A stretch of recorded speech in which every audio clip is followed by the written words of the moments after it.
स्वागत है आपके नए वीडियो में एग्रीटेक क्लासेस में।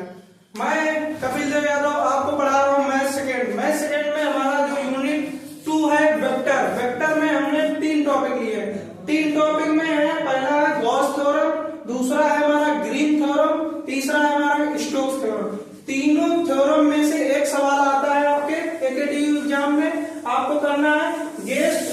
जहां पर गॉस थ्योरम है, गॉस थ्योरम में हमें क्या क्या करना होता है, गॉस थ्योरम में हमें वॉल्यूम फाइंड करना होता है और किसके बीच में रिलेशन बताया जाता है, रिलेशन इसमें बताया जाता है किसके बीच में, सरफेस और लाइन इंटीग्रल वॉल्यूम के बीच में बताया जाता है। जैसे कि हमारा डिफिनेशन लिखा है, क्या लिखा है, बता रहा है रिलेशन किसके बीच में, सरफेस और वॉल्यूम के बीच में।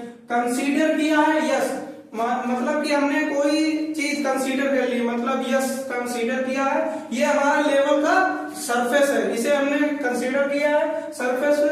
वहां पर जो पॉइंट है, जैसे कि ये है हमारा मार्कर, यहाँ पर जो ये सरफेस है इसके लिए यहाँ पर जो पॉइंट है इसको कहते हैं हम एफ वेक्टर। यहाँ पर एफ वेक्टर पॉइंट फंक्शन कहलाता है, जहां पर हमारा अलोंग द एन एक्सिस, यहाँ पर एन क्या है, एन है नॉर्मल वेक्टर, नॉर्मल वेक्टर है एन हमारा।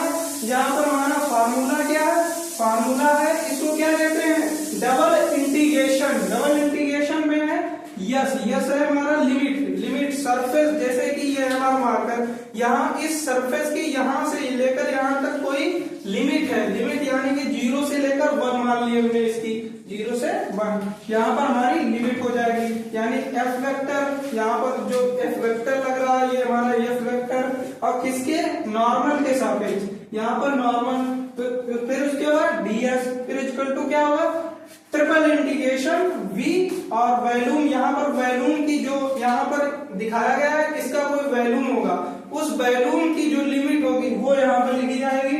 उसके बाद हमारा क्या ज्ञात करना है, डेल एफ वेक्टर, फिर डीबी के सापेक्ष हमें अवकलन करना है। दूसरा क्या होता है हमारा ग्रीन थ्योरम। ग्रीन थ्योरम में लाइन और सरफेस के बीच में हमारा क्या बताता है, रिलेशन को बताता है। और इसमें क्या हो, कोई फंक्शन है सी को कंसीडर किया जाता है, जो कोई कर्व होता है। अब कर्व हमने पिछले वीडियो में बताया था, कैसा बताया था, बताओ बच्चा बड़ी, कर्व हमने बताया था ऐसे, कोई स्ट्रेट लाइन को छोड़कर अगर ऐसे ऐसे ऐसे, ये सब हमारे क्या है, कर्व है। और इसके बाद चलते हैं कर्व के बाद लाइन क्या होती है, लाइन किसी भी स्ट्रेट लाइन, जैसे हमने ये यहाँ पॉइंट 0 से लेकर ये बी, यहाँ पॉइंट 0 हमने ए मान लिया, इसको बी मान लिया, ये हमारी क्या है, स्ट्रेट लाइन है, ठीक है, वो हमारी स्ट्रेट लाइन है। उसके बीच में जो इंटीग्रल बताता है उसे हम क्या कहते हैं, ग्रीन थ्योरम कहते हैं।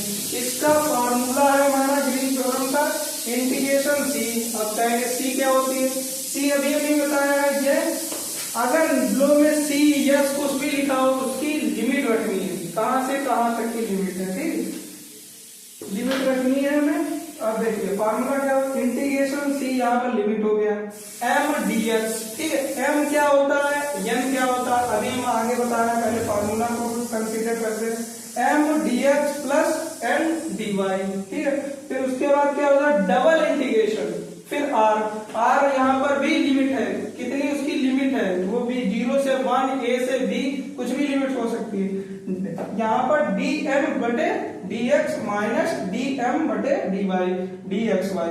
अगर यहाँ पर डी एम लिखा है, यन लिखा है, यहाँ पर ए और बी भी लिख सकते हैं, लेकिन ये नॉर्मल कंसीडरिंग फार्मूला है, तो इसी के बेस के आधार पर हम मानते हैं उसके। जैसे हमारा दिया है एग्जाम्पल में, हम देख लेते हैं, जैसा दिया हमारा एक्स स्क्वायर प्लस वाई, ठीक है, इतना दिया हमारा। अब इसमें यम कौन है, यन कौन है, यम यन मानने के लिए पहला वाला यक्स वाला हमारा यम हो गया, दूसरा क्या हुआ, यन हो गया, ये हमारा यम और ये यन, ठीक है। आगे हम इसका क्वेश्चन बताएंगे तो अच्छे से समझ में आएगा। पहले हम इसकी 2 नंबर की डिफिनेशन देख लेते हैं। अब हमारी ग्रीन जो थ्योरम है, मोस्ट इंपॉर्टेंट थ्योरम है, सबसे ज्यादा ग्रीन थ्योरम से ही क्वेश्चन 100% बनता है। उसके बाद हमारा स्टोक्स थ्योरम से